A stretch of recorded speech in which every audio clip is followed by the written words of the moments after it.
Hello, folks. Welcome to the late show here on Wrestling with Horror. Yes, despite how much alcohol I've consumed today, I can still remember the name of the channel as it's right behind my head as I look at my screen. I'm joined by AngelousDraven. What's going on, Draven? Not much. Just chilling. Where I decided to turn in for the night, and figured we'd talk wrestling. Absolutely. There's never really a bad time to talk wrestling. And I wanted to talk about you went to AEW this week. There's been a lot of wrestling news this week. I did.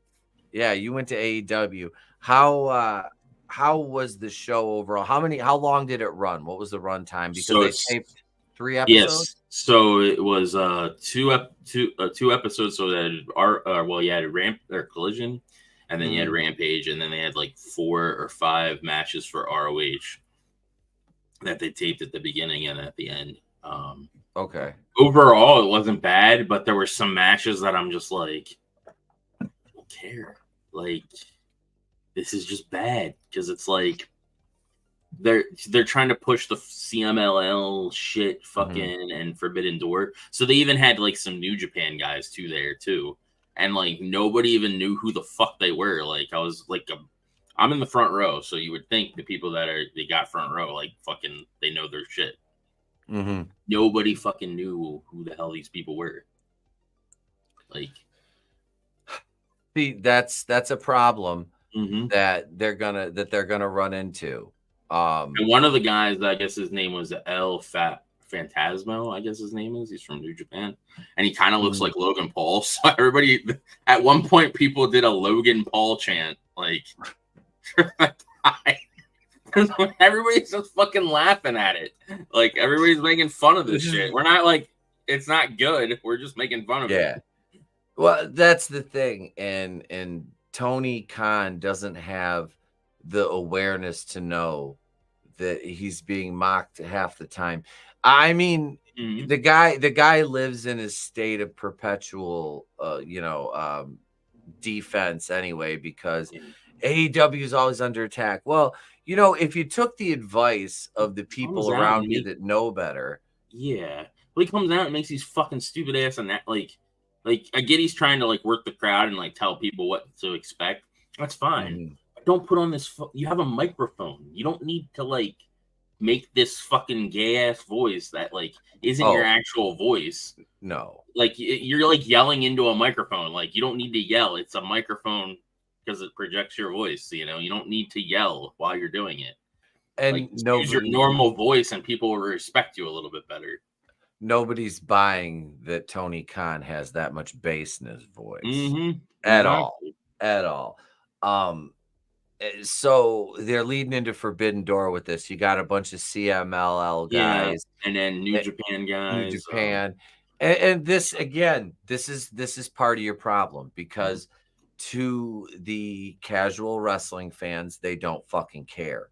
They don't care. Nobody is watching to see, what did you say, Ultimo Guerrero or something? Yeah, Ultimo Guerrero. They had this Kingo guy, and then they had El Phantasmo.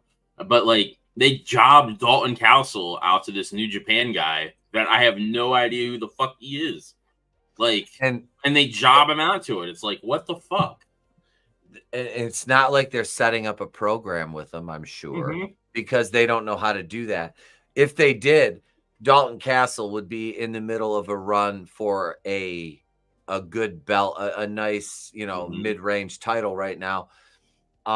Because he reminds me on a much lesser scale of LA Knight. The paradigm between those two, it runs a parallel it's frightening, because you have a guy that got himself over on his own merits. The crowd fucking loves Dalton Castle. I do. I think the guy's entertaining as fuck. I love the ambiguously is he gay, isn't he gay thing. It's a throwback to the 70s and 80s with Gorgeous George, Adrian Adonis, that kind of thing. So I like that with him, and he chews the scenery. When he's on camera, you are not going to pay. nobody that's going to outshine him during a promo spot. It's not going to happen. Nope. You know, and it's the same thing with LA Knight. LA Knight has that it factor. He has that charisma. He has the look. He has the body. He's 6'3", 6'4", 260 pounds. I mean, you know, the guy's got the entire package, like, for television. This guy's a fucking star. He should have won the TV title over Kyle Fletcher. Which, remember how we were saying how, was it the other Dynamite where Kyle took the pin thing? So they had a match for one of the ROH things. I think it was for ROH. I don't know. It all melded together, you know, watching it at home or at live just because of how they were doing it. Yeah. But those two fought and Briscoe went over on him. So they did have, I guess, because I'm behind on ROH. So they might have had a program going with them, like kind of being going back and forth, which I didn't see. So, but that match wasn't too bad. But I don't think Kyle should have be the TV title holder at all. It should be Walton should have won that whole battle royal thing, or what's his name should have been in it. Johnny TV. He could have won it, and since they did a program with those two that ended in a fight without honor, that could have been for the TV title, and then he wins that and becomes the new TV title holder, which would have been great. You've got a built-in program between Dalton and Johnny TV already. So, yeah, I don't get why. Like, you wonder why people complain about Osprey versus Cage, which was pretty good. Osprey live was pretty entertaining.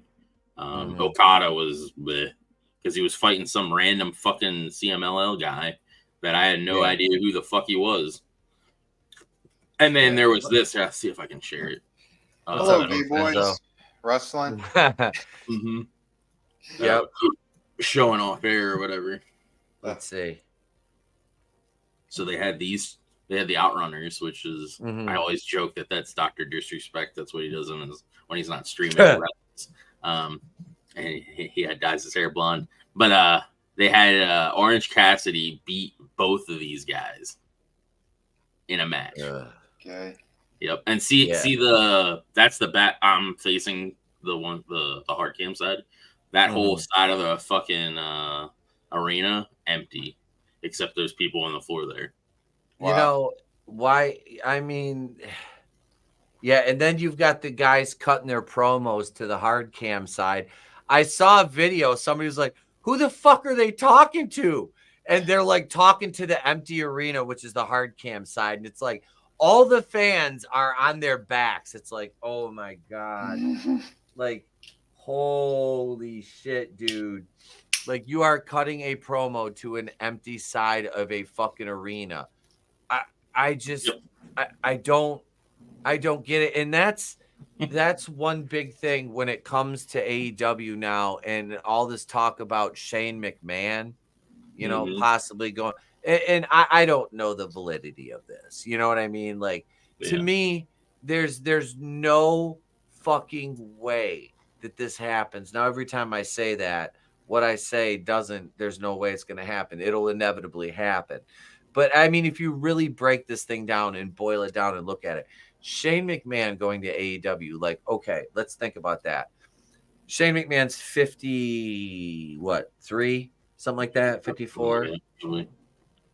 Yeah, so he's in his last time we saw him, he blew both his quads out. Remember doing that leapfrog spot? Blew both his quads out. What are you gonna pay him, and what are you bringing him in to do? Like, are you bringing him in to be an authority figure? Are you bringing him in for his acumen as far as backstage? Because Shane's not known for that. Shane's known for going out and taking spots from guys that work 365 days a year for that spot and saying, I want that spot. That's what Shane's good at. Well, the way JR prefaced it was because Sportskeeda likes to fucking do their shitty clickbait posts saying that he was coming there and he's not coming there. It was like the conversation may or may not have happened or could happen that he might go there, and it would have to mean something for Shane, for him to even think about it. Mm-hmm. And after Tony Khan said all that shit about, oh well, we're the Pepsi of pro wrestling, and they're the Harvey Weinstein, it's like, that's a weird comparison. You know what I mean? They're woke, so they're gonna like. Yep, that's their shtick. So they're like freaking leaning into it or whatever. Well, that's fucked because Harvey was like a darling of the left. Yeah, but he was Me Too'd, so he's not anymore. Remember, they eat their own. Oh yeah. Oh, absolutely. But that just all that shit that Tony Khan said about AEW, just it doesn't make sense at this. There's nothing. Like Shane McMahon, what is Tony Khan going to bring him in for a 1 week ratings bump again? I don't know. If anything, I would add him as the AEW, like side, like the authority figure, and make it where Tony Khan never has to be on TV ever, or even make announcements at shows. Like have Shane be that person, and have him do all that shit. But that's also the thing is like, okay, so he's not, one of the workers. He's not really part of the quote unquote talent in that respect, but he's still Shane McMahon, and he's going to want what he thinks angle at some point. Yeah. That, and he's going to want Shane McMahon money. You know what I mean? Which I mean, Shane McMahon ain't drawn. I like I said, the name value of a McMahon in AEW, I think, would be a huge boon for AEW, their fans. They would fucking eat that shit up. Now, is that going to turn around and draw ratings over a consistent period of time and increase their gates? I don't think so. Maybe. Dude, speaking of that shit, so you know how we give them shit about their attendance and stuff? Their merch there, terrible. Dude, they had like 3 or 4 different shirts. You had the MJF Swerve shirt that's like Whose House, Swerve's House or whatever. And you had the Bruv shirt. You had like the Collision shirt for the thing. And then maybe like 1 or 2 other shirts. They had Prince Nana and maybe 1 or 2 other shirts. But they didn't have any MJF shit except the scarf. And it's like, how he has a new shirt out. How the fuck do you not have any new shit? No House of Black shit that I've seen. No, none of the bigger guys that people give a shit about in your merch thing. You should have everybody that is at least on the card at that merch table. Yeah. Again, and it's funny too. I gotta give credit to the Casual Wrestling show for this earlier. Nerdy D, the notorious Nerdy D over there. Because I was listening to them talk. He was talking about this and the AEW merch. And he says he's got 2 kids. And he said, I've never once seen any kid at either of my children's schools wearing AEW merchandise. Yeah. There was some kids at the thing that I seen, but he says you'll see Cody Rhodes shirts, you'll see Roman Reigns, you'll see Becky Lynch, you'll see Rey Mysterio, whatever, shit like that. He goes, but Rhea Ripley. He goes, but you don't ever see any AEW shirts unless it's like the stinky kid in the corner picking his nose and eating it. I laughed so fucking hard. You don't see. I've never seen anybody in public wearing an AEW piece of. Never. If I did, embarrassing. Hot Topic was carrying shirts here or there, but that Sting shirt that I got that at Hot Topic, and that was the only one they had. The only like AEW shirt they had. It's like, if you have one of them, like have AEW or have them carry like a bunch of them. Like, that way you get them out and people see them and they're like, oh, okay, well that looks cool. Sure. Maybe they had a couple and they didn't sell. The only ones that sold were Sting because people know who Sting is. They don't know who anyone else is. Came into AEW. They had that shirt and maybe a few others, but Manliness says he saw a guy wearing a Kenny Omega shirt I could see that though. Kenny Omega, like, I mean, he's got, and I'm not a Kenny Omega fan. I admit the guy's talented as fuck, but he's great at his aggressive tumbling routine. But Will's ass spray. Osprey versus Cage was actually pretty good. I was surprised. They both got a lot of their thing, but people were in the crowd were like, "Get your shit in!" They were yelling at that to him. How did Osprey go over? Clean? I think so. You go figure. Fucking Brian Cage, bro. Bro, let me tell you, Brian Cage, bro. Just hang it up, bro. Your career was dead, bro, when you put Tessa Blanchard over, bro. It was over. Then she pooped for pay. It was done, bro. Somewhere Vince was doing cartwheels. Oh, yeah. This portion of the program is brought to you by Genetti's filtration system. Oh, wait, wrong stream, Vinny. Wrong stream. That was fun. That was a fun. House of Black destroyed a bunch of jobbers too, which was pretty good. At least they can go over on somebody. Yeah. Before Buddy Matthews. It was a tag match because Buddy is storyline hurt. Buddy's. I forget who hurt him. How long do you think it's going to be before he asks for his release and he goes over and he's with Mommy when she comes back? No idea. I mean, why? She's going to give me a release soon as well. And what? I'll take that. Well, even Malachi, because Vega's over there. The House of Juneteenth. Oh, are they together? Yep. Malachi Bliss. The House of Juneteenth, bud. Uh-oh. Oh, shit. Wrestling. No, not doing it. No, I did. I wanted to just the whole Vinny, the Shane McMahon thing. I mean, there's no way this works. There's no way this moves the needle. There's no way that you can justify paying him because he can't wrestle. Yeah. He might be able to do it. Not with the current booking. It does nothing.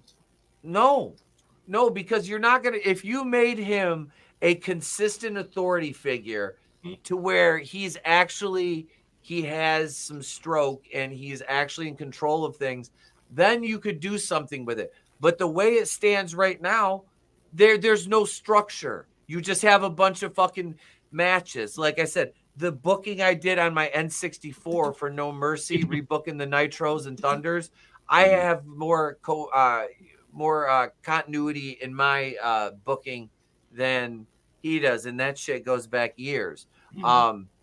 It's stupid. You have everything that you could possibly ever want to have a fucking successful competitive company that makes WWE stuff. To their credit, I'm sorry, WWE has completely. Jacob Fatu debuted tonight on Smackdown, and fucking A, he laid waste to Orton and KO, and I can't remember who else it was, but there was 3 guys in the ring, and he just wasted all of them. Looked like a complete fucking monster in the process. God damn. And this is SmackDown has been so much better. I gotta watch Raw and SmackDown from this week because I want to see all debuted we watched it on the show after the show, which is available on Patreon right now. Wrestling with Horror on Patreon. That's Patreon/Wrestling with Horror 420. $5 a month. You can join the Brain Buster tier. Gives you access. Our Crow commentary is uploaded, Draven. Nice. Crow commentary, 2 episodes of the show after the show. We'll be recording our next commentary very soon. We're going to actually pick a movie to do here, and that'll be up on Patreon for you for $5 with no hollers a month. CM Cookie Puss. Yeah, Drew McIntyre got his hands on Punk tonight. Oh, nice. Yeah, they had another thing you said, Fatu laid waste, like the Wyatt 6 laying waste to to everybody in the back was freaking great too. Didn't they change that triple threat because of they took Chad Gable out of it. Yeah, because he's a quote unquote dead. He's dead. That they're sticking with that. I like that. Yeah, dude, credit. That is they're telling a fucking story, and like I said, with the Wyatts, with what they're doing with them and the way they're building them up, you have to book them very fucking carefully. They need to be kept. They just laid waste to, a dozen people. Yeah, Gunther, all those guys. Like, those are not like, mid to low card guys. Those are pretty, top tier guys. So it's like now they have to be a threat to everybody, and you need to keep them that way. Even Negro icon Cody Rhodes.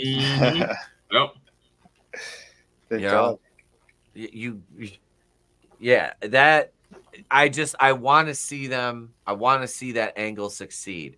I want to see that go and take Bo Dallas and to heights that he and his brother, could have only dreamed of. I just it may be a little too optimistic, but in the memory of probably one of the greatest minds that we lost of the business that we lost far too soon. I really want to see this succeed. And I think with the debut, it was an amazing debut, but that bar is set way up here now. Yep. So you're going to have to, like I said, you're going to have to book them very carefully. And the Chad Gable, the way they're going about that is that's perfect. That is. So I like it so far. Like I said, Jacob Fatu debuting on Smackdown. They're building up that bloodline angle, and they're confronting Cody. It's all gonna build up to Roman coming back, and I hope they're not waiting for The Rock, because I don't feel like. I mean, obviously they're going to do something with him and Cody when he does come back, but I think they're losing out the longer they keep the title on Cody. And I know we've talked about this, but I mean, it's almost a serious problem, because a championship reign for a babyface, it's got to be a very special babyface with a fuck ton of charisma and drawing ability to have a really good quality babyface title run, because normally once they get it, everybody gets sick of them. Mm-hmm. So that's what I see. And not, like I said, I'm not a Cody Rhodes guy. I'm not.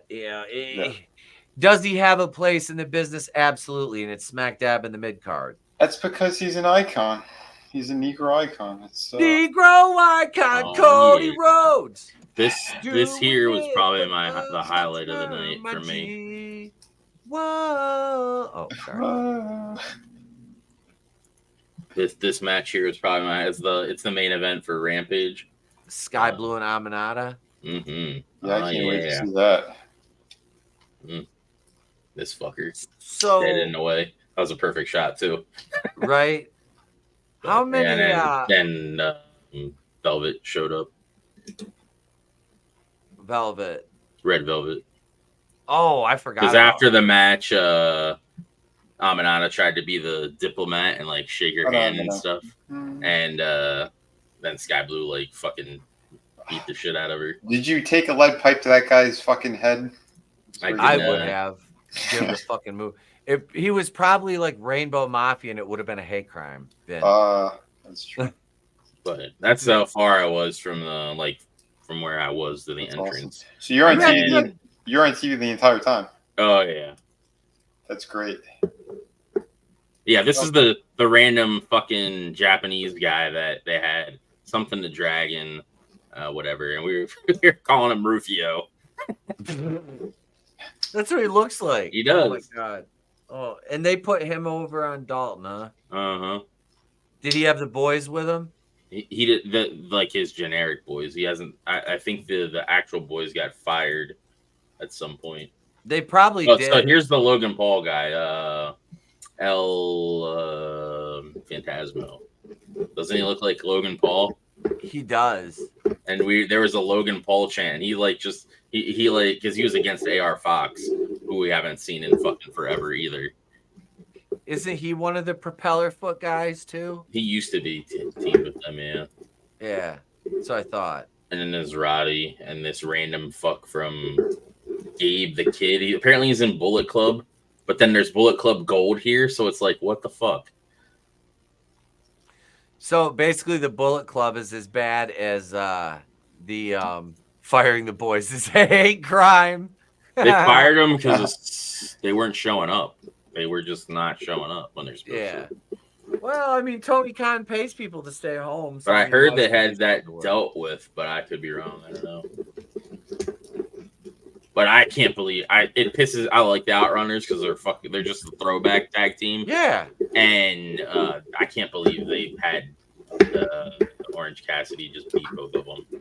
The Outrunners remind me of a couple guys you'd see in a mid-card match on Georgia Championship Wrestling in like 1980. They're from 80s. OVW too. Makes sense. They look like a fucking team that you would see in like fucking great. The mid to late 80s. I've seen them on TV. On shows we've watched together. Yeah. I like them. I do too. You know, I do. I don't hate these guys. Like I said, this is the problem with what Tony does is when you've got to give your mid-card guys a chance to like shine occasionally. Like, yeah, like right here, they come out, they got a fun entrance. Yeah. Dude, if they won a match, the crowd would fucking pop for them. I'll guarantee it. Because were they were probably getting cheered, weren't they? Oh yeah. Yeah. So you give these guys a mid-card push and maybe why not put the Ring of Honor tag titles on them? You know what I mean? Like let them fucking get some shine, man. Here's the fat CMLL schlub they had Okada fighting. So he went from New Japan selling out fucking the Tokyo Dome. Yep. To this. Way to go, oh Cody. Kazuchika Okada. Yeah, here's the guy that MJF is fighting. He's fighting this guy, Forbidden Door? Yeah, at Forbidden Door. How many matches do they have signed for that? The other night, there was like 5. Here's these guys. The House of Black. Their entrance was fucking awesome live. Oh, I'm sure it probably looks fucking rad. But so Buddy's still out injured? Random job. Yeah, he got hurt, and somebody did a concerto to him. I don't think it was Christian in them. Maybe it was Christian in them, because they're both kind of in the number 1 spot for the Trios Championships. Yeah. So yeah. But here's I hate Trio. I hate the Trios matches so much. Their entrance.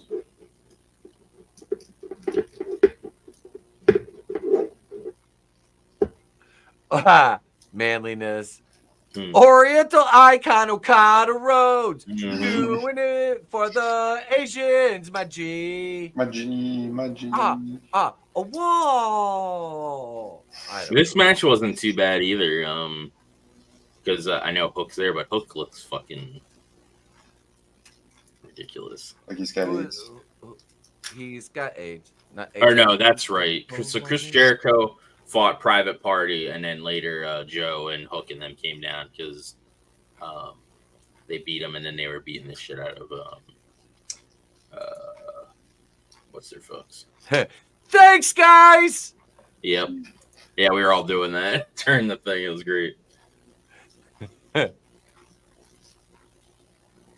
But Christian Cage literally did nothing. They went against the fucking Titty City, fucking what the fuck are their names? The Savage Sauce guys, or what are the Iron Savages or whatever. Yeah. Savage Sauce. Yeah, the Iron Savages, the guys that, I'm taking to Titty City and we're, whatever. fucking at least they Nick Wayne. They took him to Titty City, so there's that positive. I hate Nick Wayne so much. I do too. Mm-hmm. This doesn't have the same feel without the black and white though. Or shit. Yeah. Oh God, there's Mommy. Hell yeah. Mommy Frost. Mm-hmm. She is amazing. That was a great shot of where she's on the ropes. Mm-hmm. That she got. Was this a tag match? Yeah, it was a tag. It was Mariah May and Tony versus her and Layla Hirsch. Nice. Okay. Yeah, because there's Hirsch. Layla Hirsch has a liquor license too. Yeah. So she was in heaven in this match. Yeah, there's Nice. Layla Hirsch. She, I thought it was supposed to be Tony versus Layla Hirsch. But Yeah. I guess they added the other two to it. She extra tiny in person. Yeah, she's pretty small. How many do you think were in Oh my attendance? gosh. There's no one in half the stands behind the seats. Those are the two shortest ones there, aren't they? Layla and Frost. They are pretty short. Yeah, Frost is like a gymnast. She is kind of Mhm. short. God, she's Too fucking good, yeah. perfect. All four of those broads.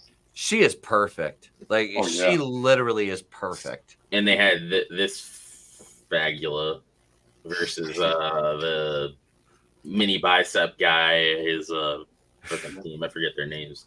But yeah. Deflated. But everybody, dude, nobody fucking was cheering for Hook. Like, he got very little reaction from the crowd. Well, Joe, on the other hand, oh my god. Dude, Joe's over as fuck. Everybody He is likes over Samoa. as fuck. Everybody's chanting I Joe. like Samoa Joe. This whole angle I is do. supposed to be about Hook, and everybody's Yep. fucking cheering Joe. Well, because nobody gives a shit about Hook because Yeah. they try to book him like he's a fucking powerhouse and he's a little fucking 180-pound weakling. This was me Yep. trying, I think, to get a picture of his baby bicep because I forgot last. Yeah, Godzillionaire. Godzillionaire says the bundle of sticks match. Mm-hmm. Yeah. Well, like what is it? The tag team they're working against. I don't mind those guys. I like Samoa Joe. Hook, it's like one of these things is not like the other. One of these things doesn't Right. belong. And it's the 180-pound guy that the only reason is there is because of Michael Cole. Like he's Yep. there because it's his dad. Yep. Why is Will's ass spray wearing jorts? Are those jorts or jeggings? And I don't know. why are you putting Will Ospreay over on this fucking He-Man action figure? Like, why do you consistently book Brian Cage like he's a fucking jobber? Like, the dude is not Paul Roma from 1988. Mm-hmm. Dude, get the fuck out of here. What about with the that. dude? There's the hairy guy too. He's another monster, and they Nick make him drop Camarado? out in seconds. Who, Yeah, Nick who did he? Camarado. Yeah, Nick Who Camarado. was it that squashed him when we were watching Dynamite Was it last Hook? week? I don't know why these are Was sideways. it Yeah, Hook? yeah. It was someone really small. Oh my God. Oh just- no, the no, dancing one, Garcia. Daniel Garcia. Yeah. Just destroys that guy. I'm like, he couldn't even get any offense in. So the last couple times I've seen Brian Cage, he's gotten his ass beat by this fucking toothless bastard, Briscoe. He got beat by Will's ass spray. Mhm. I mean, fuck, man. What are you even doing? Like, I understand wanting to do the job for people at some point, but he's like 39, maybe 40. You've got good time left, bro. Go somewhere where they're not going to treat you like a fucking joke, Brian Yeah. Cage. Mhm. The dude, I'm not just a mark for him. It's like I hate seeing talent wasted and held down under a thumb because Tony Khan doesn't want to book guys that look like they belong in the fucking wrestling business. I don't want to see it. I know you've got guys that can go out and put on 5-star matches, which means absolutely dick when you can't tell a story in the ring at all. Yep. It means nothing. That's who that match was. 5-star match means nothing. Like, that's great. Nobody's going to talk about that match in a week. Yeah. What they're still talking about are stories that guys in the mid-card told 20 fucking years ago. Yep. Yep. Bullet Club and seeing Juice Robinson was pretty great. Dude, people were fucking Juice is over as fuck. Like people were cheating the shit out of Juice. He's got charisma. Yep. He's got charisma. He reminds me of a mini-sized version of Moondog Spot or Moondog Rex. Remember the Moondogs? No, hang on. Let me pull it up. They also spoiled, since I saw this, and this is pre-taped, it also spoiled whoever went. It might have been last night on Rampage. Or tonight on Rampage.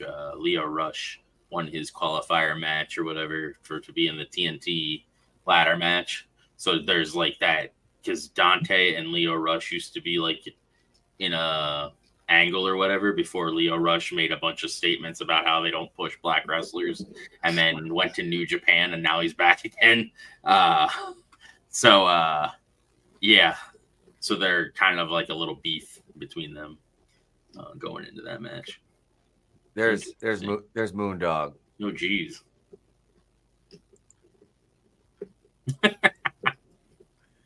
And you know the guy could actually wrestle. That's the thing. Like he had a goofy gimmick, but he could actually wrestle. Like I've listened to stories about him from the territories, and he was really fucking talented. Like JR was talking about him. He said him and what was it? Was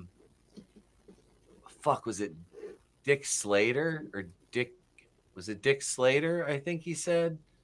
Was like, I can't remember. It was like a guy like that along those lines, though. Maybe Dick Murdoch, Dick Slater. I can't remember.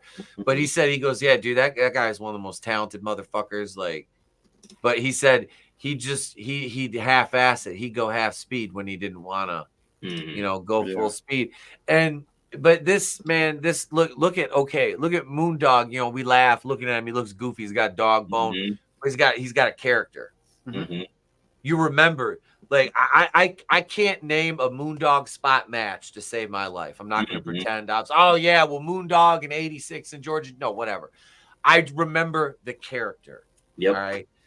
Which is at the end of the day, like that's really what you don't remember these matches. You remember the stories behind them, and you remember the characters and all that's involved. Like you might remember. People. Yeah, you might remember a match because something big happened. It was a title change, something like that. But yeah, for the most part, man, you're talking about the characters, the gimmicks these guys had, and that's what endears them. You name me 4 or 5 guys on AEW's roster in 20 years that we'll be talking about that are memorable. Yeah. No can do. MJF. That's it. I mean, and that's if he has a good run this time around after this reset, after they fucked him over and ruined his first title reign and saddled him with a shit gimmick. And now so far after the Roosh thing, I'm like, I feel like they're gonna fuck it up because now he's going against that Hicharcasiro or whatever the fuck his name is. It's that one. I don't remember if we were watching one, but it's the one that comes down and he like makes the weird fucking swirls with his hands, like he's a wizard or some shit. I don't know. If I think we've seen him before. Yeah, it's him and he's fighting, but there was no back and forth on the mic or anything. He just came down and fucking interrupted or whatever with the Gates of Agony. And then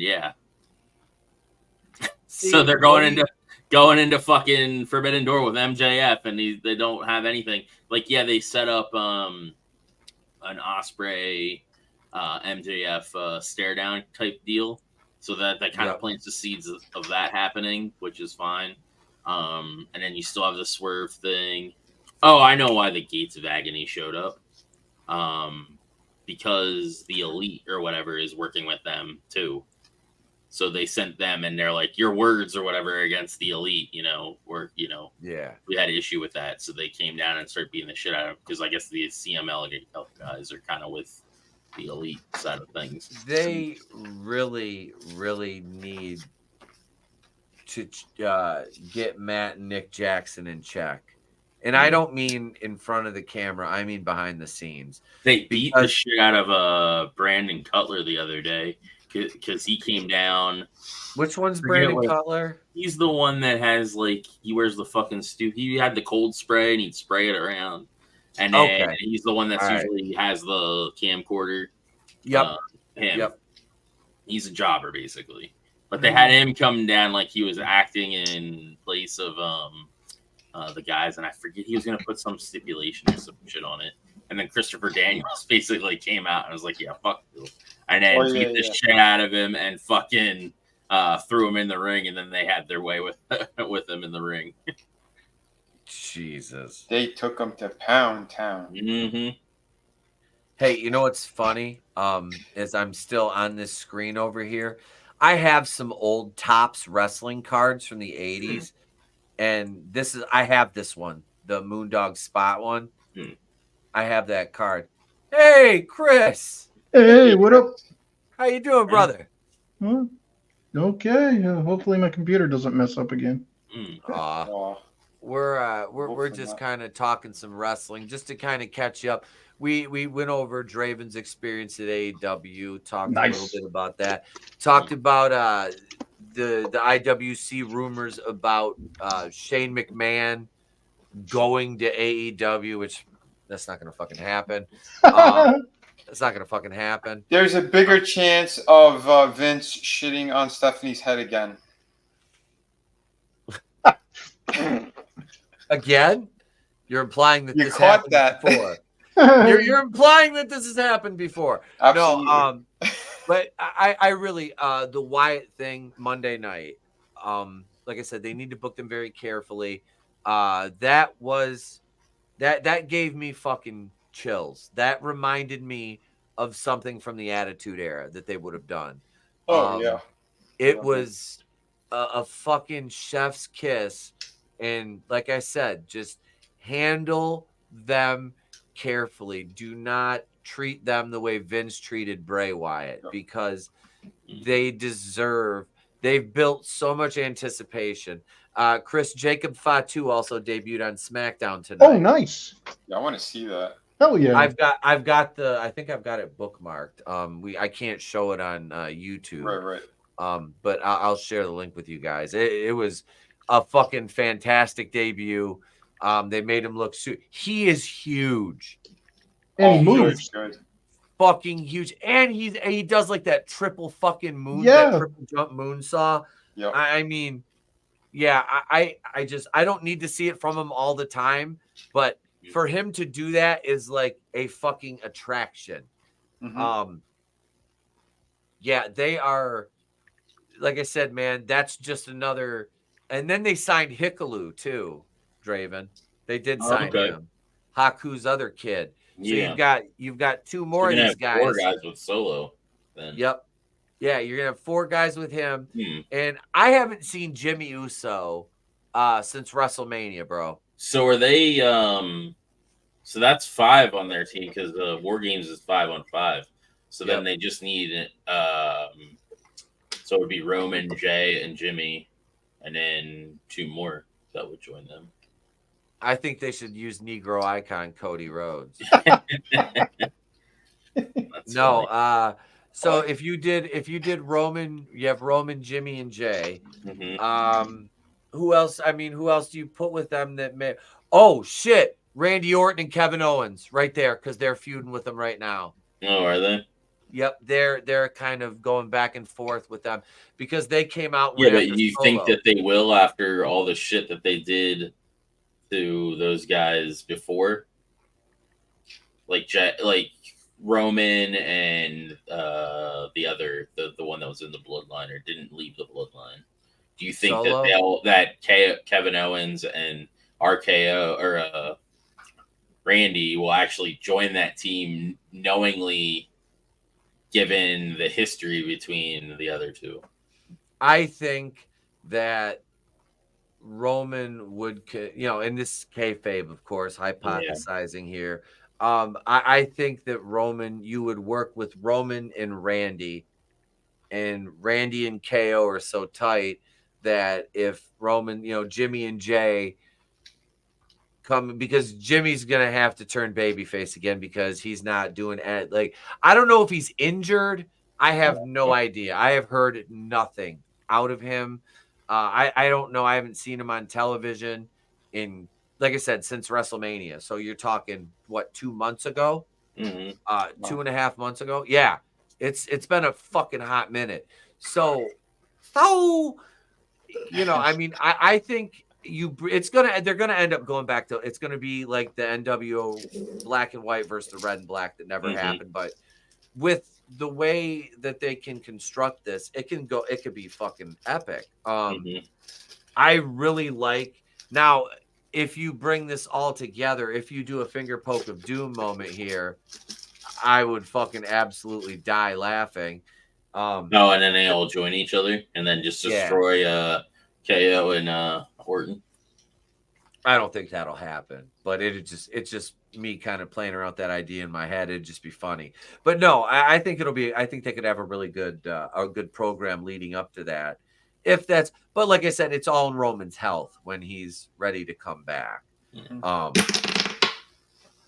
But you know, I mean, that's something that could happen. Also, like I said, LA Knight is still out there languishing right now.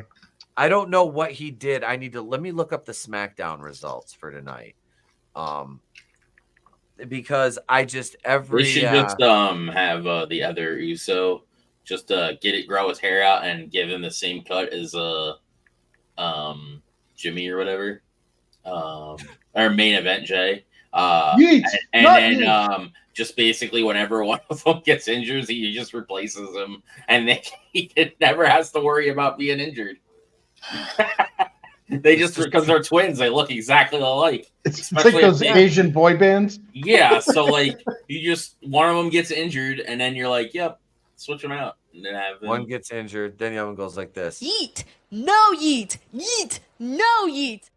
No. Yeah, exactly. So like, they don't have to have two separate characters. They can just be one character, and the fans, unless it's revealed, outside of that, would never know. Yeah. Cody would be black NWO because he's a Negro icon. This is also true. It is. It absolutely is true. It's fucking bullshit. Tony, you're just mad because he left your company. Since they're Hawaiian, you could or Samoan, you could have it be where the people would question where the other twin is. You could be like, well, we sacrificed him to a volcano. Yeah. Yeah, we had to appease the volcano. We yeeted him into a volcano. Yeah, they fed him to Oprah. They yeeted him into a volcano. Yeet, no yeet, yeet, no yeet. Damn. You have done that yourself. The Rock lured him in there for Oprah to gorge on. There. Well, this is Friday night, Saturday morning Nitro. We could wait. Do I still have the Saturday nights? We have the Saturday nights thing. We go over here. I don't know if I don't really have much on this brand anymore. I don't have anything over there anymore. That's not it. Jesus help me, Rhonda. There we go. We gotta go back over here. Rhonda to help you? I don't understand that. No. Get her out of my heart. Maybe Rhonda Shear. I'd be fine with that. Oh yeah. More so than Ronda Rousey. And you know my affinity for girls that would punch me in the face, but I mean, Ronda Rousey just wouldn't even be fun. Like, it's like, most of them, it's like, yeah, I'd be all right with you like stomping on me and like spitting in my mouth and demeaning me, but like, not Ronda Rousey. No, not at all. What? No, I don't. I'd have done terrible things. I don't think I will.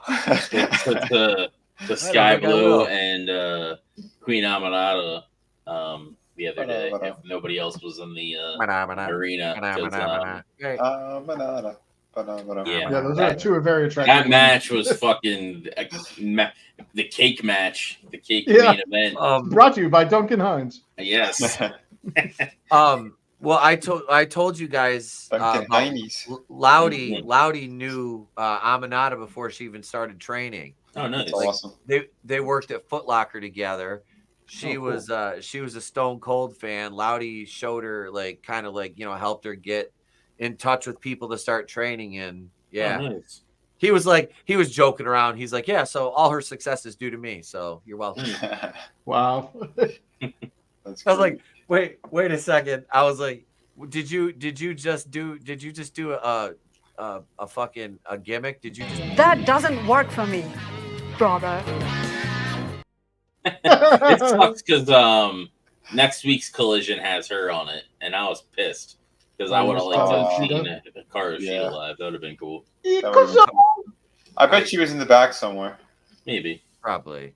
AR Fox was like what we were hanging out back where they come in the arena or whatever, and AR Fox was walking in and out here and there. Oh, nice. And then before I got there, one of the guys that I was talking to at Supercard was there too, waiting, and he said they had a bus or whatever. They came in, and a bunch of the wrestlers like Orange and some other guy. Oh, and Penelope and Kip Saban. Oh, were cool. there. Oh, nice. And then They fired Penelope though, right? Penelope. No, you're thinking of Bunny. She's no longer there. Yep. I know Bunny's not. Oh, okay. So they did keep. Yeah, all right. Yeah, those two. Yeah, they have an awesome Twitch channel. They haven't done anything on TV though in forever. That's and then Private Party showed up in their Did Chris Jericho come over and tell them their party should be open to everybody? Thanks, guys. No, he didn't. But that their whole shtick is fucking great. I love it. It was better live. But yeah. Oh, the learning tree. Yeah. Dude, Malians has been dropping because bombs. they won, and then they're like waving to the crowd, like Chris is doing the wave, so everybody's waving back to him. God damn it, man! Leave this. Wait a second. Just.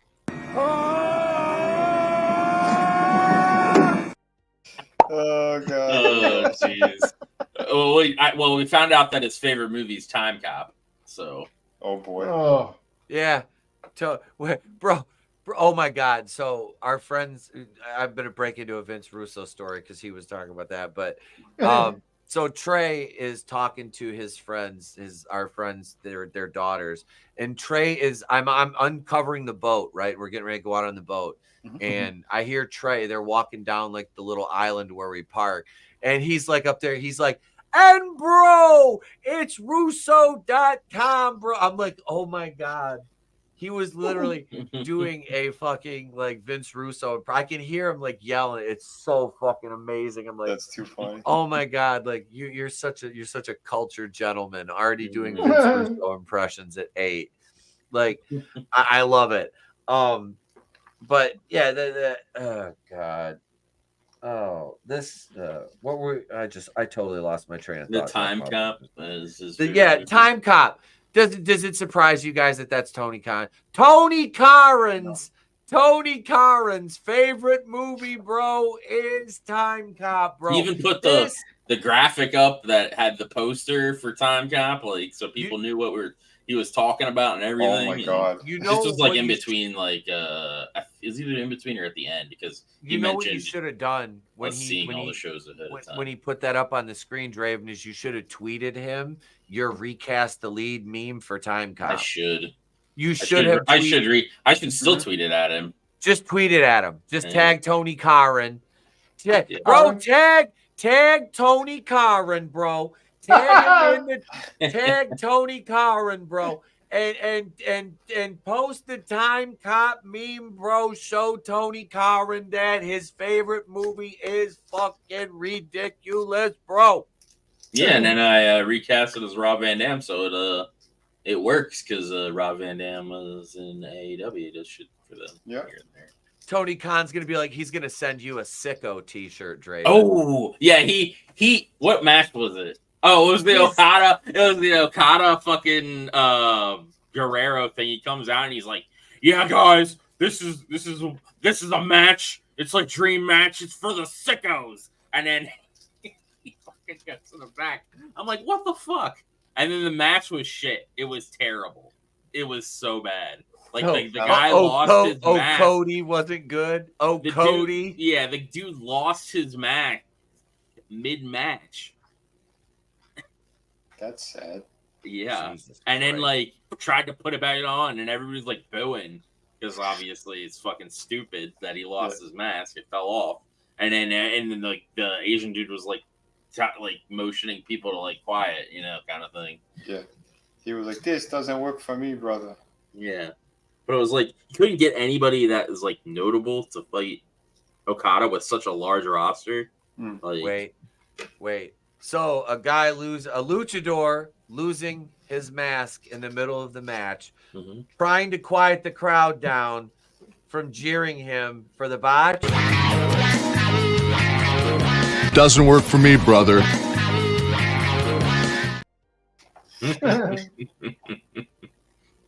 Not at all. Like, oh my God. You've got, and I understand shit happens, especially when you're dealing with equipment like that, headgear during a match. But you got to make sure that shit's tight. I mean, especially, it's going to get tugged on at some point. It's going to get pulled on.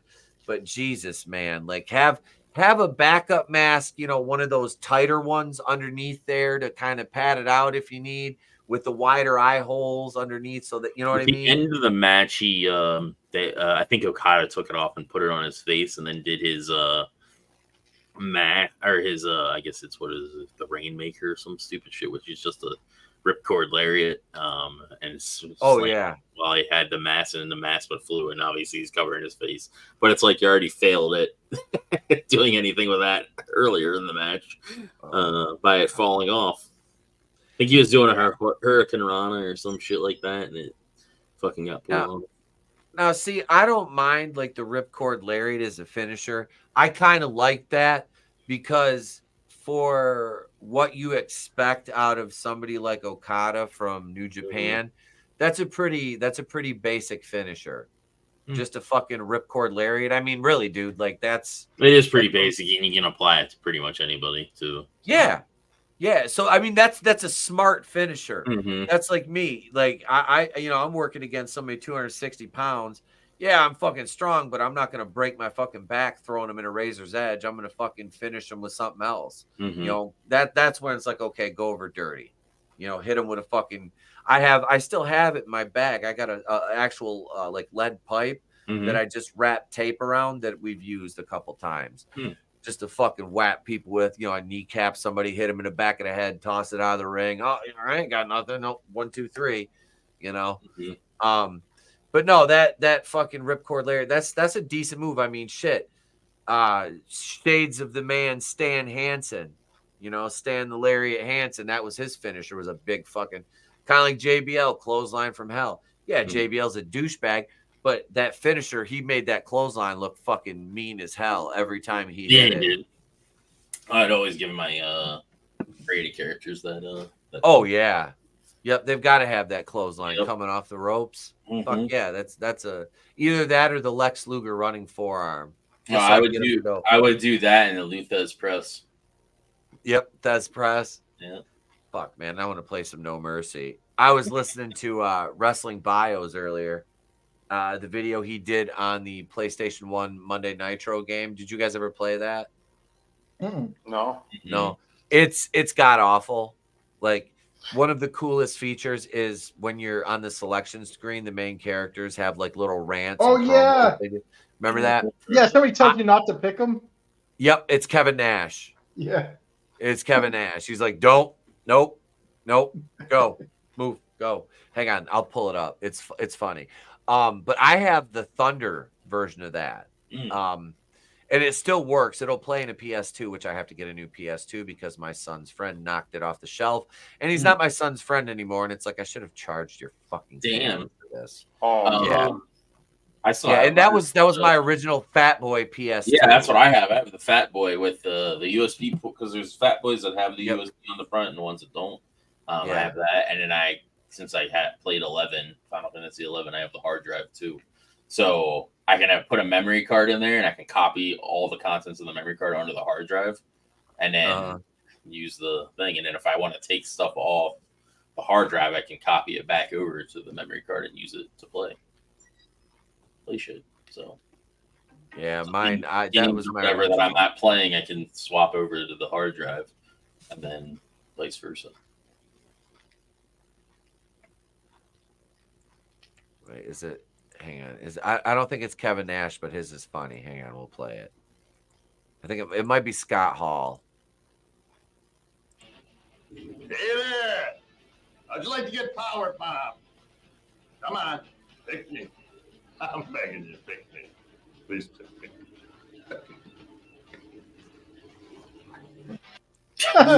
So wasted there. Oh Yeah. my god. He doesn't give a shit. Jeez, what an unprofessional clown. I remember playing that game with my buddies when we were all drinking. I always played Smackdown and the Smackdown games. Those were the ones I played.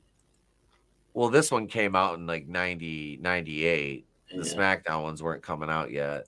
Yeah. Those started coming out in like 2001, 2002, The 2002. first one is, Or was I it thought 03? 99. No. Maybe 2000 exactly.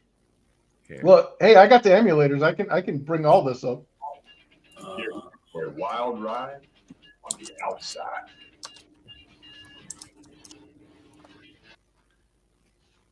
Was it Roddy? 2000 is the first 2000. one. And then I want to say the next year is the second. Okay. Was it Bring the Pain? I remember that one. Here Comes the Pain was 03. Okay. Ready And enough. first Raw versus SmackDown was 04. Raw vs. SmackDown 07 is still my Just favorite. Bring It was 01. And then Just Bring It. What were those Reckoning games on the GameCube? That was WWE. Was it WWE Day of Reckoning? Yeah, those games look gorgeous. I just never. I played never played that. SmackDown 1 and 2 came out the same year.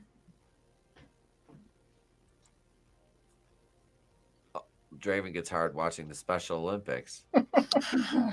But the first SmackDown versus Raw was the one where I stopped because people were cheating online.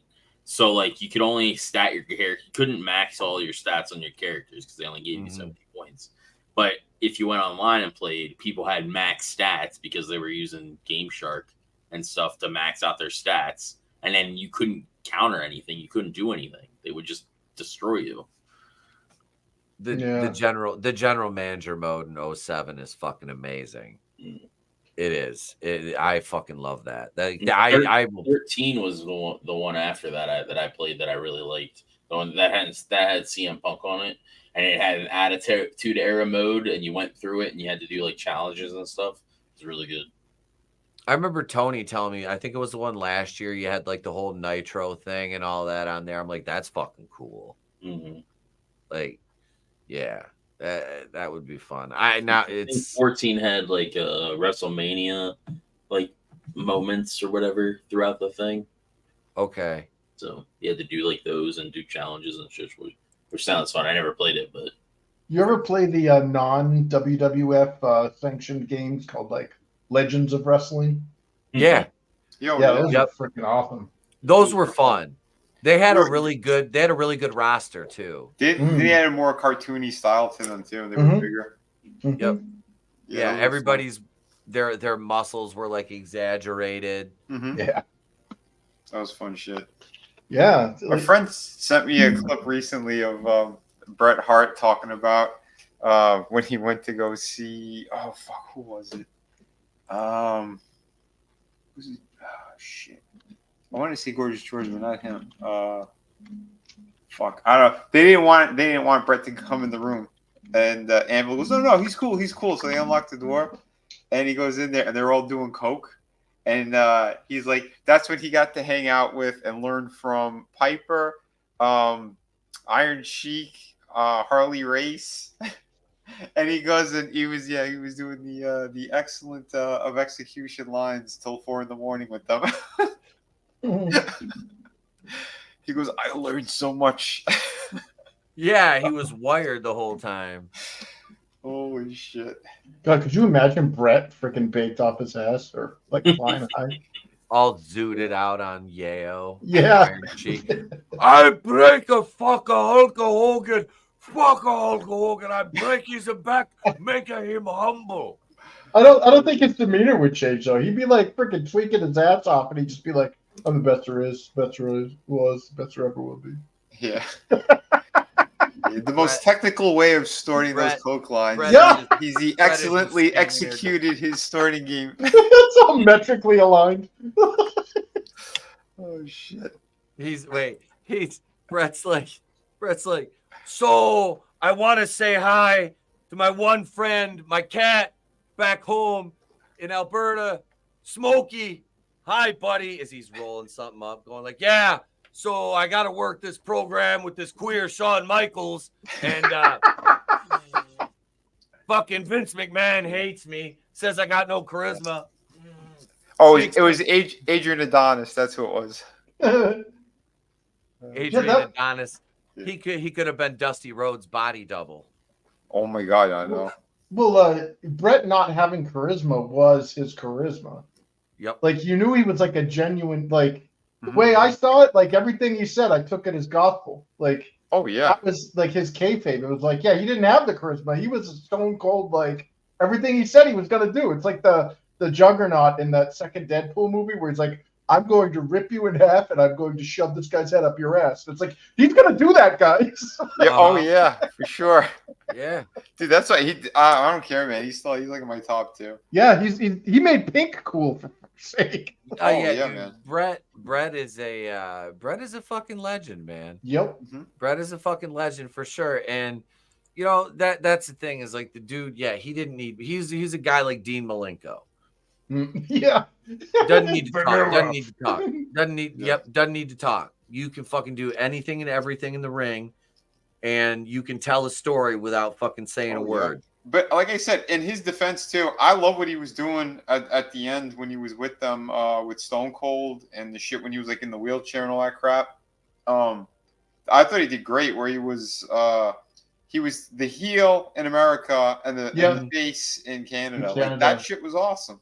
And Dave Meltzer would be like, see, he was a situational heel and a baby face, Brian. Well, it's not like anything he said when he was doing the American heel shit was incorrect. I'm like, where's the lie? He's like, these fat people. I'm like, yeah. Yeah. I laughed my ass off when I saw that shit.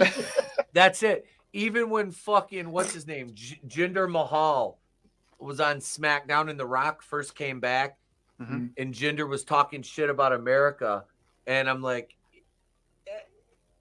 he's not really wrong. Like I love this country, but I'm like, he's not. He's really out of line, right. but he's right. He's out of line, but he's right. Yeah, you know. I'm like, you know, most of the time I'd be like, that ain't gonna work for me, brother. But like, I couldn't even do it. Like, I was like, should we play the button? I'm like, no, he's right. He was right. You know, instead of being like, is he wrong? I'm like, hold up, wait a minute, something ain't right. Because this man's making sense. This man's making sense. Yeah. But no, the foreign heel gimmick is always a winner. I'm still shocked that they haven't brought Jinder back. Yeah, they let him go, and it was just like, it doesn't. Or did they let him go? The guy pushed him so hard, and then there you go. Like, but he's a talented guy. That's the thing, and he looks like a fucking $1 million. Yeah, like I mean, he looks scary. I'll give him that. I mean, he's uglier than 3 sheets of shit. Don't get me wrong. I wasn't a fan of him when he had his run. I wasn't a fan of him. He's a solid heel because he don't have to do too much because he's got nuclear heat. Yeah. So, or he did anyway. But I mean, he opens his mouth, they boo the shit out of him. It's like this guy's a perfect fucking foreign invader heel. Yep. You know, you keep doing that Maharaja gimmick, whatever with this cat, and it's a winner gimmick as a heel. Like that's a layup as a heel. You know, another guy that I'm just like I'm disgusted with seeing him languish way to nothing is Miro Rusev. Oh yeah. Hey, he's out right now. I think he has an injury. I could be wrong. Look, he's in AEW. And he's going through a divorce with Lana. They're actually getting divorced. Yep. Oh. Is she leaving him for Bobby? Is she leaving him for Bobby Lashley? I have no idea. Oh, Lana is divorcing. Yep. Wait, hang on a second. Lana, babe, come out. Let's tell her. Oh, never mind. she's a bit tied up right now. To the radiator. Handcuffed. Ball gay. Never mind. No. I did not know that they were getting divorced. Damian Priest is who I'm thinking that she might be stooping. Oh, it's using Yiddish. I'm very proud of you. Because they've seen them two together here and there. Yeah, they do. They're going them now. They're learning. Shut it down. Chris, me and Vinny were on a stream the other night with a guy who was like, I mean, his Jew power would like shock you. Like this guy was like, yeah. Just hearing his voice, the curls would come off the side of your face. Oh my God! So he was a true Hebrew icon. He was a Hebrew icon. He was cool. He was really fucking cool. Yep. Oh yeah, dude. We had really good riffs going on. Mm-hmm. I cannot wait for that to come out in the lead up to Woke Busters, the project that we worked on. I know. I'm really curious what he's gonna use because we gave him so much fucking material. Yeah, Jeff. Well, he's off camera, muted, but he's on camera and he's muted, and we're just like reading the lines, and I know we're all looking at him to see when he fucking laughs. It was a lot of fun doing that shit. Yeah, his face was turning colors at some point. Yeah. Oh yeah. When I went into the Jesse conspiracy shit. I don't even know how he did that. I just went a mile a minute. It was difficult enough doing the fucking Alex Jones voice all night. I was like, oh my God, I have to maintain this the entire time now. Oh like, yeah. I've set the bar. I have to keep doing this. I was like, it's easier to do that than the Macho Man voice, though. That one is they're both rough. One, it's kind of more dragged out though. But yeah, man. You remember when I was doing Jones when Red was around? Yeah. I was like, yep. Good sections of streams, and it was like, holy shit. The next day I felt like I was gonna spit blood. Yep. Yeah, that was the Macho Man one. When I recorded the night before Christmas as Macho Man, I did that. That was like 4 minutes long, and I did that in one take. I 1917 that one. Mm-hmm. And yeah, that one I was like, man, I was gonna record another one afterwards. I'm like, no, you're not going to do that. Not gonna happen. Yeah. Somebody that does like rough vocals or something, I could see being able to do Macho Man like really well, just because they can do that kind of voice without like damaging their here's the thing with like people who could do that. It's if they're doing it consistently, they have changed their vocal cords. Or like they scarred it up enough where that's why that's what their new voice is like. Because that's sort of what happened to Jones. He didn't always talk like that. And he says it was a lot of years of the same type of stuff of the yelling, and it just destroyed his throat. Yeah, that is not. That's why I kind of that's not an impression that I pull out all the time. Macho Man stays. He hangs out in the background. It's much easier to do Ricky Joe Bobby Earnhardt. Oh yeah, man. That one. But you did a great job too, man. And the way that you were cutting in with the advertisements, I kept throwing that spot in, yeah, just randomly after I did it the first time. I'm like, I'm just gonna randomly cut anytime anybody mentioned water. I'm like, and now a word from Genetti Filtration Systems. Just fucking going back to that spot. It felt like back when we were first streaming. It's just like we were just riffing nonstop. That's what I'm saying. We gotta go on tour. I'm telling you, we can get a stage show. We should. Jeff he gave us just a little bit of like kind of direction, and then we just went crazy with it. Well, I'm trying to read because like I don't mind things scripted, So like he's got it loosely scripted out, so I'm like, oh God, I'm like this is just gonna go off the rails as soon as we're done with this, and it did, and it was fine because we gave him a bunch of gold. We gave him like a half hour of fucking gold. Yeah. So I I want I want the B. Yeah. I want the B-roll on that. So I'm working on something, and I've got like about 15 to 20 videos of random times during the day of just me walking up to Trey being like, Trey, where he's doing something, I'm just like, too sweet. And like I'm gonna edit it all together and set the NWO music to it and put it as a short. Oh, that's gonna be awesome. Yeah.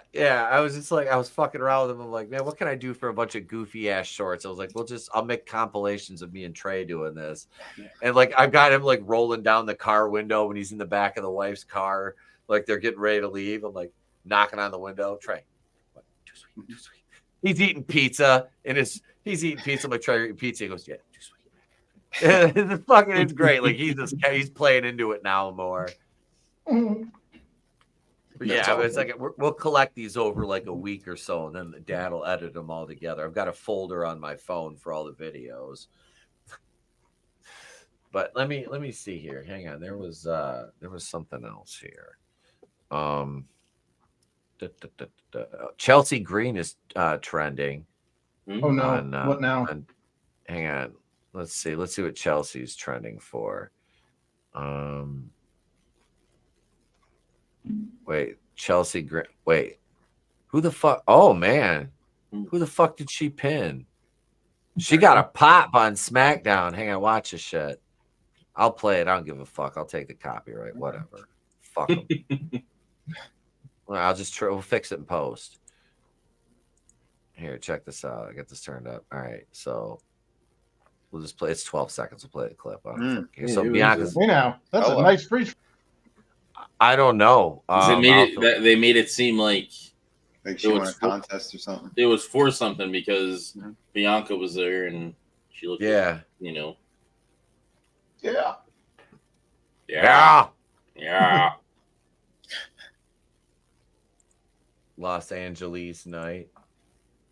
Is that what the LA stands for? Yes. Yep. Yeah. He really is Los Angeles night? Mm-hmm. Uh-huh. Okay. Chris was waiting for some like higher meaning to it. It's like no. Yeah, I thought it was like his name or something. Like... Yeah, it is LA Knight. No, Los Angeles Knight. Yeah, proper. Like Leroy, like Andre. Like... His parents, they conceived him in Los Angeles. That's why they called him that, and his last name's Knight. Let's see here. Well, I guess I don't know. I mean, it's been a while since we've actually had WWE wrestlers with like, kayfabe names like that. Yeah, that's true. Yeah, not just fucking random fucking like Seth Rollins. Names. Like the Undertaker's the last one that I remember that was like, a fake name that everybody knew was fake. Here you go. Check this out. All right, so Orton, KO, and the fruit of my loins, if you will, daddy. Thody Road, baby. They got Tholo Thakoa, daddy, in the thorn of this hard times for Tholo Thakoa right here, baby. This hard time. But then, speaking of hard times, see Randy Orton turning his shoulder? Mm-hmm. Look out. There's Jacob Fatu. Bam! Boom! Super kick to Orton. Jesus. Hey, Thody. Bam! Super kick. Thody. And then KO goes to hit it. He fucking boots. I was gonna say my only issue is that they're just standing there letting him fucking super kick him. But then KO actually does something. He kicks him. Fatu's like, yeah, no, that's not gonna work, big boy. That's not gonna work. So wait, hang on, we missed it. So watch here. Watch this shit. Watch this line. Bam! Owens took a fucking amazing bump on that. Yeah, he did. So Jacob this guy is a fucking monster. That guy is a monster. Yeah. Like they needed a big man in that stable because as big as Tama Tonga and Tonga Loa are, they're not really that thick. Like no. What's his name? Tama Tonga is not Haku. Like he looks like him facially, but he's nowhere near as big and thick as his. He's cut like Haku is just a big, thick man that would rip you in half like a fucking phone book. Mm-hmm. Like, so here's a little. You know, Look who at they the need? ref. The ref's like, stop Asian hate.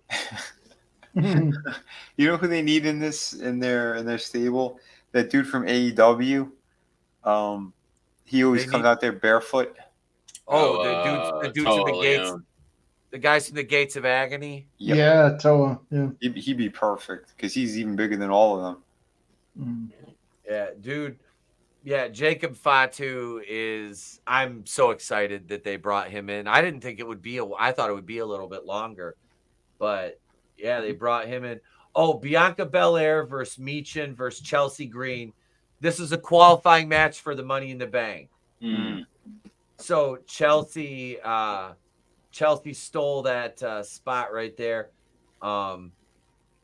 Carmelo Hayes defeated Randy Orton and Tama Tonga thanks to a distraction from Tonga Loa. So fucking Carmelo Hayes is qualified for Money in the Bank. LA Knight called out Logan Paul for a confrontation, but when he refused to answer, Santos Escobar was left to hit the scene to help sell this week's triple threat Money in the Bank qualifier. Knight disposed of him without much issue, but Paul was actually in the building and sneak attacked Los Angeles Knight, ending things with a big right hand, laying LA Knight out, screaming over him. Paul sold this so well, and I can't wait for these two to get proper time to build this up. All right. So Carmelo was one of those guys that got freaking laid out by the Wyatt Six. Did he mention any of that? Or? No, they didn't mention that in the recap. That's disappointing. Right? Like he just got laid out and he's already back working. Yeah, like everybody. Oh, no. I have a feeling they're gonna fumble. I hate to say it, but I have a feeling they're gonna fumble. I know. It. Because if they're already doing it where like one of the guys that got laid out isn't even mentioning it, then it's like, what was the point of it? Like, you know what I mean? Yep. Let's see. Wait. Final Money in the Bank qualifier. Andrade looking good as he beat Grayson Waller to advance, and Kevin Owens was in the match as well as a triple threat. I don't really give a shit about Grayson Waller. Who? Exactly. He tags with that Austin Theory. They're the tag team champions. A-Town Down Under. Yeah, I don't really care for Grayson Waller. I just meh. Yeah, I don't care either. You know? Yeah, and Austin Theory's the same way. Like that dude looks like a wrestler, but he just, I don't know. Like, remember when Vince was really like, that was his guy? Remember that a couple of years ago, WrestleMania? That was like that was his boy. Yeah, I don't know. That tag team is just not. SmackDown honestly sounded pretty good though tonight. Like seeing Chelsea Green, like, and then she got a huge pop like that. Mm-hmm. And are they just purposely trying to bury Michin? Is that what I don't know. She's with Keith Lee, I believe. No, but she's in the Fed, and Keith Lee's probably never going to wrestle again. Yeah, probably. He'll be lucky if he makes it to next year. God, I hope, I mean, it would be great if he was okay, eventually he gets, but I mean, just hope, good thoughts to the guy, hope he's well. Definitely. But SmackDown sounds, outside, you had a good week. They had a good week of TV, basically. Yeah. I'm not counting NXT in that because I don't. Fuck NXT. That's why I look at NXT. The pay-per-view Battleground we watched, it was like, what, a couple good matches, and the rest of it was just like, meh. And that shit hasn't done shit for TNA. Hasn't done anything for them. No. So it's like, what's the point? All they're doing is basically pulling guys that, Yeah, they fucked up Joe Hendry. They eliminated him right away from the Battle Royal. Oh yeah, him and Kazarian. Yep. Because Frankie Kazarian was the other guy. Yep. I don't give a shit about Frankie Kazarian. I like Frankie. He was with Scorpio Sky. He was with Scorpio Sky in AEW. And their tag team was pretty good. He was Suicide at one point in TNA too back in the day. Remember that dude Suicide? Mm-mm. I think he was him at one point too. I really want WWE to pull the trigger and sign Jordan Grace already. Like, just they're going to. It's just like, why are they wasting time? Yeah, just pay that girl her money and bring her over and treat her like the star she is. I wonder if Jonathan Gresham's going to try to work, because does he still? Where does he work? He's in Impact too, right? Yeah, I think he's an Impact. Her husband, he's an Impact. I wonder if they'll have any interest in him as well. I mean, he's not really anything special though. No, he is. He's pretty boring in the ring, in my opinion. I've seen him wrestle him versus Claudio. That match was fucking god awful. Yep. Yeah, it was. It was dog shit. It was dog shit. It wasn't a good match. Claudio did his best to put it over. Yeah. But it looked so stupid because he does like 5'6". And that may not be his his issue. It could just be because these fucking Claudio's fucking giant compared to him. It just didn't look good. Claudio's like 6'3", 238 pounds. 6'7". He's in that range. Oh, he's taller than that? Yeah. Jesus Christ. Yeah, that's why it looked so stupid. It looked like it looked like me wrestling with Trey. Beating up a child. Yeah. The aesthetic wasn't good. That's like Rey the Giant Killer when Rey Mysterio was doing all that shit in WCW and then winning the world heavyweight title, which he never should have held. I'm not saying he can't be a US or Intercontinental champion, but not a world heavyweight champion. And I think that was only because of Eddie. It's like, hey, let's give the little guy the rub. Eddie was his boy. Give him that. And it's like, did we really have? Like, I understand the sentiment behind the gesture. I do, and it's a beautiful gesture. Because him and Eddie were very close, but and then it went on too long. Like, I remember watching him defend it at a house show, and I'm just like, like, man. I remember Benoit, because Benoit had it, and we were down in Saginaw watching him. He wrestled like Mark Henry for the belt at a house show, and then it was fun. And think about it later on. This is probably back in when did he win that? Was like 2004 or no? I can't remember what year it was when he won that. Well, he died in 2007, so it would have been like 2005 when he won that belt. I have to look it up. But anyway, just watching, and then what Mark Henry would do in 2011, 2012 with like the Hall of Pain thing. That was fucking.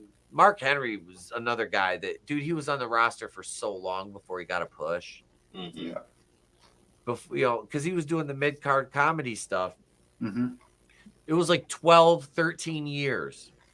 Wow. I mean, think about it, bro. He was there during the whole Attitude Era. Yep. Well, he came in like a powerhouse. Yeah. And then they started making him do goofy shit. Yep. The Mae Young, he'll never live that Mae Young's hand. The hand. No. I mean, but to be fair, it's fucking hilarious. It was absolutely fucking hilarious, But he came back with a vengeance and was this just destructive force, and it was fucking fantastic to watch, Yeah. And now isn't he he's done over at AEW, didn't he? He's done. Which is odd that he's gone. Because he's not a guy to turn down a fucking paycheck. No. And he's fully retired from in-ring shit. Like, he's not doing anything anymore. No. So he's not going back to WWE. He did a lot of charity and community outreach stuff over there, more so than he did anything other than the kids. It's time for the main event. Like, that's the only thing he really did over on. I remember that. Mm-hmm. AEW, but all of the other stuff was backstage. Yeah, no, Mark Henry left his stamp on the business in a good way, and good for him because he is a very cool guy. I remember watching him behind the Joe Louis signing autographs for kids for God knows how long it was before the show, whereas Jeff Jarrett was like shooing people away from him and Deborah. Mm-hmm. Yeah. That was his don't piss me off era. Yeah. And one of the fucking like handful of times he jumped back and forth between WCW and WWF, you know. Mm-hmm. Before he basically forced Vince to fucking pay him a shitload to drop the title to China in that Good Housekeeping match. Yep, the good old days. But that's gonna do it. That'll. I think we should probably wrap it up here. It's 2:00. We've been going for about an hour and a half. Thank you, Chris and Vinny and Draven, for joining in for the late night wrestling discussion here. And thank you, Manliness and Brutal. And Papa was here. Godzillionaire.